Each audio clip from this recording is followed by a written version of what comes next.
Hi everybody, Carl speaking, and I hope everyone is well and staying safe. In this video I will be building this watchtower which should fit right into any game of Warhammer, Mordheim, Frostgrave or D&D. Most of this piece is built out of cardboard, reclaimed from frozen pizza boxes. Before I start the build, I'm going to go over the inspiration for this project and some design changes I made to make it more playable and easier to build. If you're not interested in all that, feel free to skip ahead. I will leave timestamps in the video description. This model is based on a chain of coastal watchtowers, which were built in Malta between the 1630s and the 1650s. I was scrolling through Facebook some days ago and spotted some photos of one of these towers on Maltascapes, a pretty awesome photography page. Check out the link in the description if you want some instant inspiration or just like looking at photos. They were also kind enough to allow me to use their shots in this video to explain what I was building and the changes that I was making. These towers have two floors apart from the roof.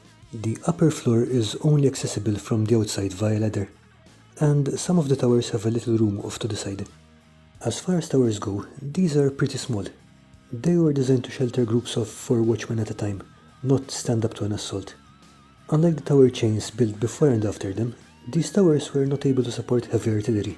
The roofs were held up by wooden beams, so there is no way you're going to fire a large cannon up there. Both these things make them perfectly suitable for small-scale skirmish games, because let's face it, trying to storm a fully garrisoned fort in the teeth of an artillery battery is not going to end well. While I wanted the model to be pretty similar to the actual tower, there were a few things I wanted to change to make it easier to build, play, and make it look a bit better in miniature scale. First, I decided to leave off the little turret on the roof. The usable area is already pretty small, and that would just get in the way of placing miniatures, especially if they have larger bases. Next, the water spout has to go. It would be a nice detail, but I am fairly sure it would break off before the end of the first game. In the particular tower I was using as a reference, this window is in the wall opposite the door. There is no reason why I put it on the other wall instead. I just cracked up while assembling it, just a mistake. In the original tower, there is a small coat of arms located just above the door of the upper floor. In my case, I didn't have anything small enough to represent that, so I moved it to the lower door instead. Speaking of doors, you may notice that the doors are a lot larger in the model than they are in the reference photos. This is intentional. I just think that at this scale, larger doors look better when miniatures are placed next to them. That's enough preamble, let's move on to the construction. I started with the ground floor of the tower, making 4 shapes, 9 cm on the base and 7 cm at the top edge. I measured and designed these by hand, but if you do want templates, I will be making them in a few days and will link them to this video when they are done. I drew brickwork into them in pen, just like I did with the multi-level building, except this time I was a lot more careful to get neater brickwork. Remember that here we're mainly trying to use pressure to indent the card, rather than drawing over the surface with ink. Since I wasn't going to cover the corners this time, I needed to make sure that the seam would not be visible. To do this, I made a miter cut in the mating edges.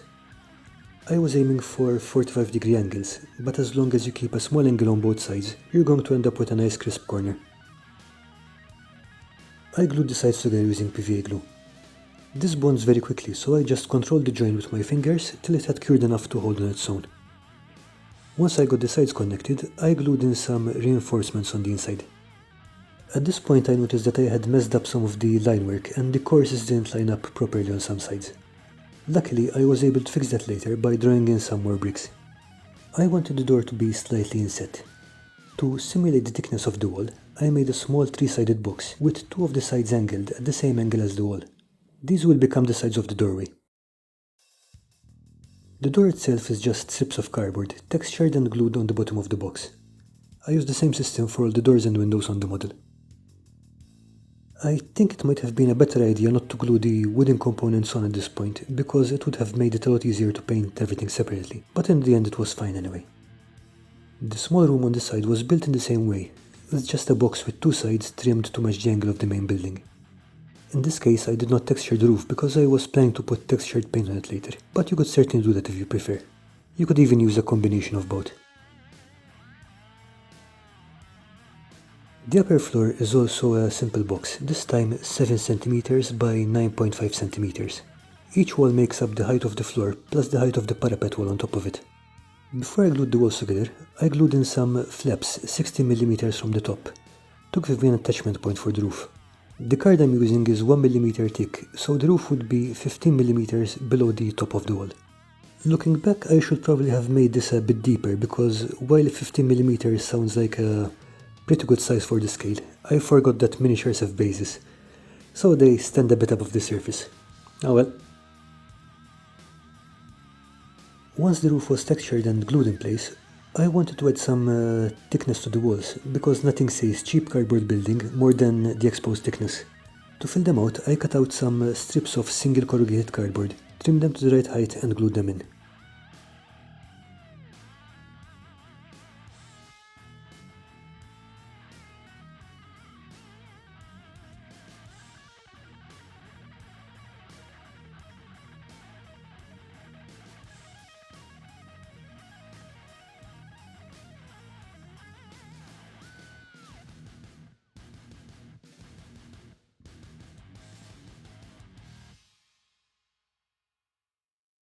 Next, I trimmed some strips of card and textured them.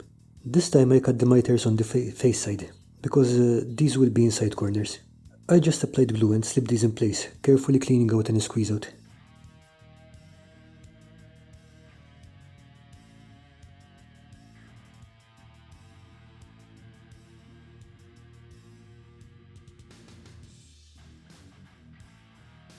Okay, that left me with the edge of the corrugated card to hide. I cut some rectangular tiles out of card and glued them on, trimming off the excess at the corners. These tiles are not present in the original building, but they're not something that stands out too much.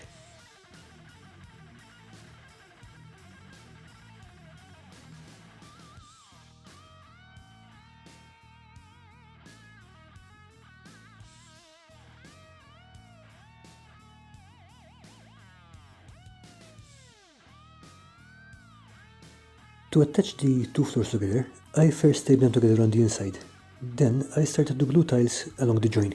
I started by making a corner piece so the join would be hidden, then worked my way in from either end. The bit in the center was cut to fit. This creates the lower cornice, but more importantly it bonds the two parts together. Once this was set, I also added in some internal reinforcements and built up the upper cornice. This has no structural use in the model and it's purely decorative.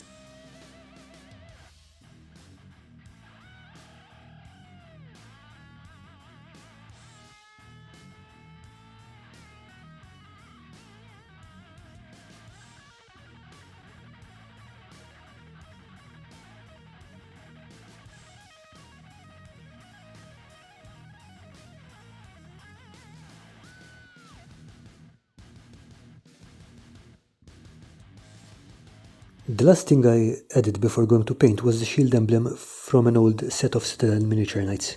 Now, this piece is meant to go on a shield, so it's a bit curved, but it's nothing that a bit of sandpaper didn't fix.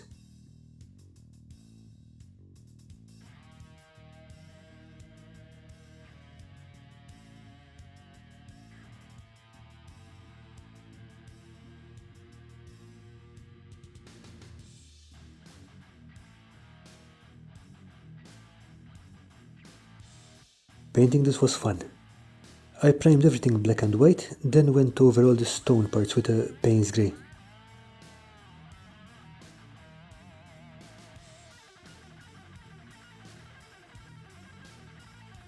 When that was dry, I took a piece of sponge and dabbed and smeared on black, burnt umber and red ochre. This isn't always very visible at this stage, but it does come out later.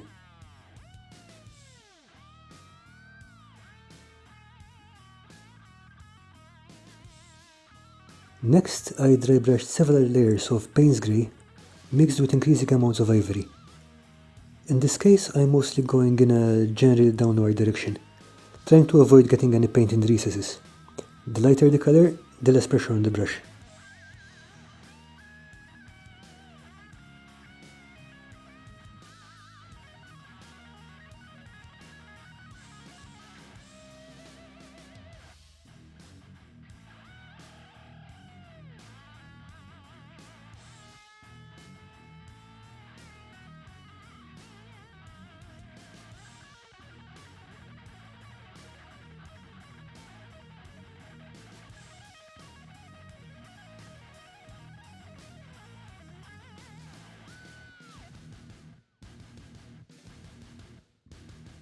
When I was happy with the color, I mixed the black wash to tie everything together. This was a mix of black ink, water and a tiny droplet of washing up liquid to help it flow.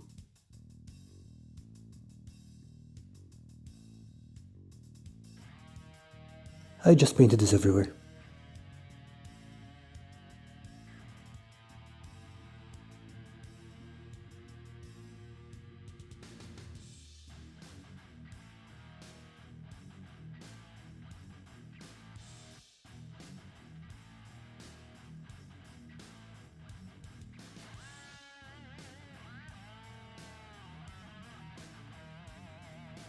Once the wash was dry, I started on the woodwork. This is a fairly simple process. I base coat with cadmium yellow, then apply a couple of layers of diluted burnt umber, and then the brush and grey. It's simple, but I like how it turns out.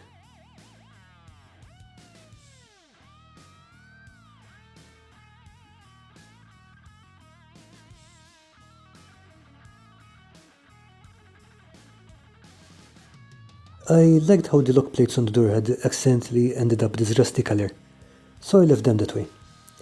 I just put a drop of black ink into the keyhole and used a pencil to buff them up a little. Then I added door handles. I usually make and paint these separately. You can find the video linked in the description.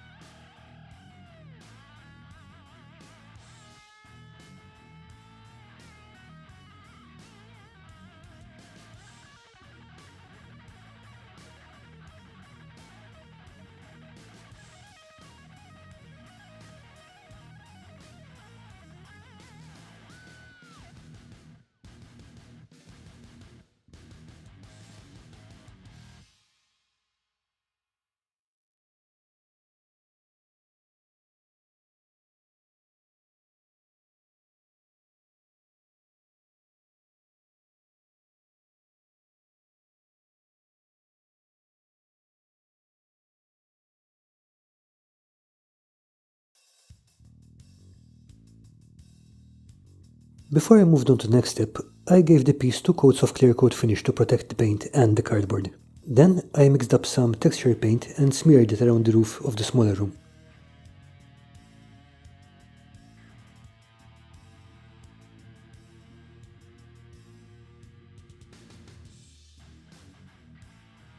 I also put a few dabs here and there to make it look a bit dirtier, before finishing off with some static grass tufts for flavour.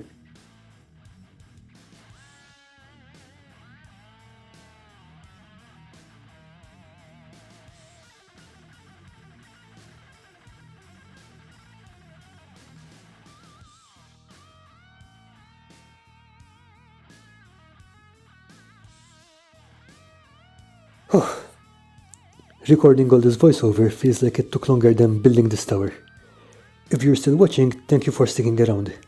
I should be finishing off the templates for this model in the coming days, so you should see them on this channel soon. In the meantime, take care and have a great day.